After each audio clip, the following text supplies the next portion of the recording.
So we're going to pack 300 years in this section.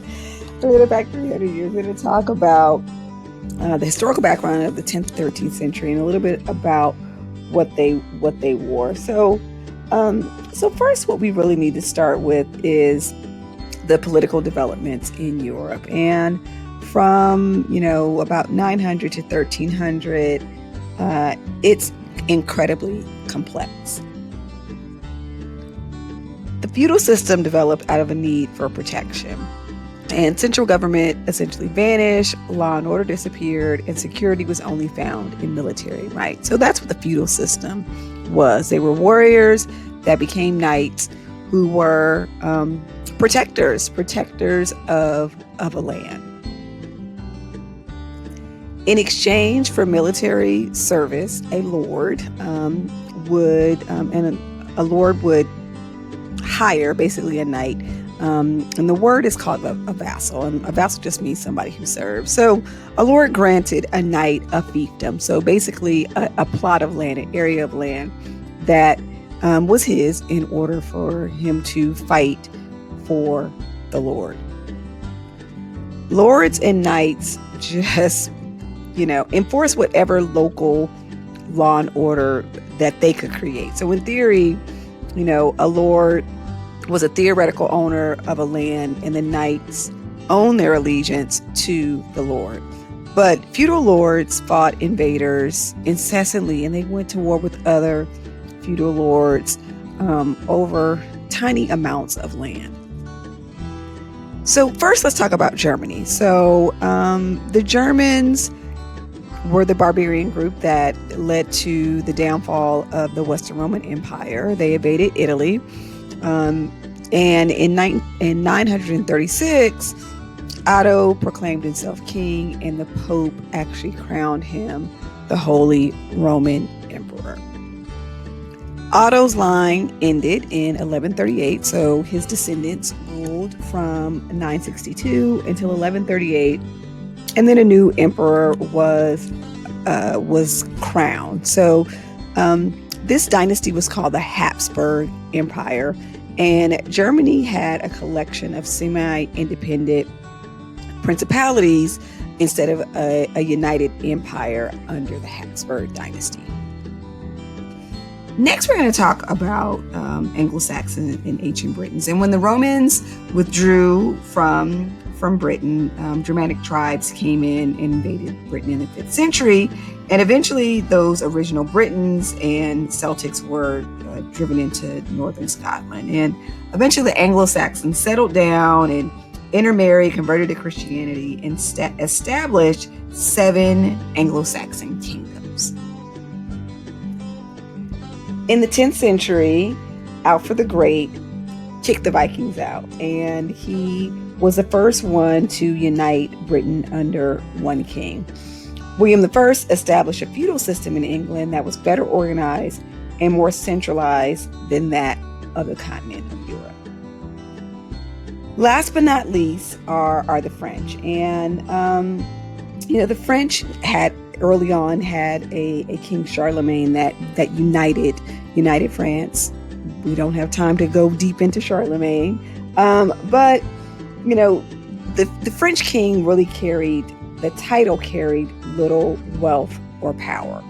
And it wasn't until the 1100s that French kings would begin to actually increase their power and wealth. By 1328, the French king had become a genuine force in European power. And by providing and consolidating their lands, they were able to replace, these loosely organized states with a more centralized national patriotism. In addition to some of the consolidation of power, that political change, there was a religious change that also led to different types of garments being worn. And the most notable is that of the Crusades. And the Crusades were 9 campaigns against the Muslims intended to free holy places from Muslim control. By the end of the 13th century, though, many new products and processes were being imported to Europe from returning crusaders. So, the crusaders learned the technique of printing patterns on textiles from the Muslims who had learned it from the people of Egypt. They brought back food and spices, drugs, works of art, and most importantly, new fabrics. The new fabrics included muslin and silk damask, as well as an increased use of cotton. So many crusaders on their way back also stopped in Constantinople, and it continued the strong Byzantine influence on the dress of the nobility of Western Europe. So these cross-cultural contacts didn't end with the close of the Crusade. So next, let's talk about fabric production and the organization of textile manufacturing. So we talked about with Rome how textile production was an industry, right? And it was produced in Roman-style factories, but sometimes it was also produced at home. And by the 1300s, men did the weaving and women really did the fiber preparation, spinning, and dyeing. The move to men being more involved in that production, was in part because of the decline of slavery and the movement of populations from rural to more urban centers as some of the reasons for these changes. So, men formerly employed in agriculture needed to find work in the urban centers, and often they took over women's work, what was considered women's work, in my air quotes, in textile production. By the 12th century, European craftsmen had established a number of centers for the manufacture of textiles for export. And trade guilds were first established in the 11th century by merchants who wanted to prevent the importation of competing goods. By the time we get to the 12th century, craftsmen had formed their own guilds in order to regulate the number of artisans, to set quality standards, rates of pay, and regulate working conditions. The most important fiber in the European textile trade was wool, and the finest wool was grown, in my air quotes, grown in England, because it's sheared off of an animal, was grown in England, and much English wool was exported specifically to France, where skilled weavers made it into the most high quality cloth. So we talked about history, we've talked about textiles. Now let's talk about what they wore. And much like most of the ancient world that we talked about, men and women wore a lot of overlapping garments. But this is the first time that there's a lot of conversation about undergarments. So underclothing consisted of undershirts and underdrawers. And undershirts were sometimes referred to as chemises, and you may know that word now. It's a lingerie term. Essentially, chemises were short-sleeved linen garments. Underdrawers, so your chonies, were also, they were called braids, and they were loose-fitting, basically linen breeches that were worn, fastened to the waist of the belt or some type of tie. And the lengths on them varied anywhere from knee length to ankle length versions. Women as well wore the chemise, but it was cut much longer than the men's version, but essentially it was the same garment. And over that, women wore, floor length under tunics with close fitting sleeves and sometimes an embroidered border at the neck, hem, or sleeves. And then on top of that, they placed an outer floor length tunic that was, that had much wider sleeves that allowed the under tunic to show. Interestingly enough, this is the time when we started wearing stockings, right, or hose, and not as fine as what we would consider today, but more like a woolen sock that was tied at the knee.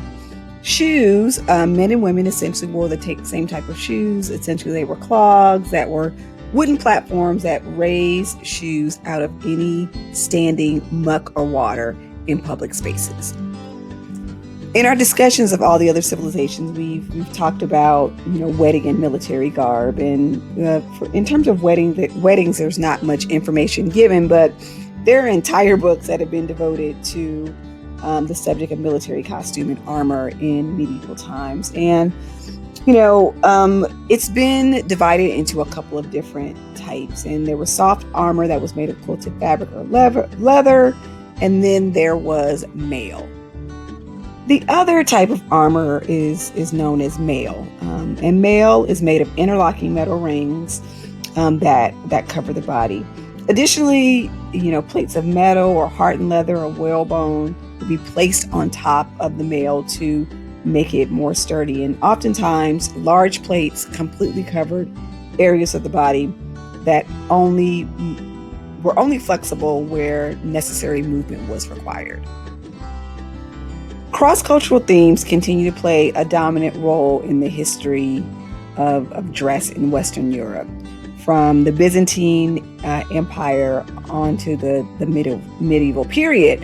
And, those elements traveled across Europe to not only influence the dress of the rich and powerful, but even the dress of common people, that resulting in the merging of Romans and barbarians.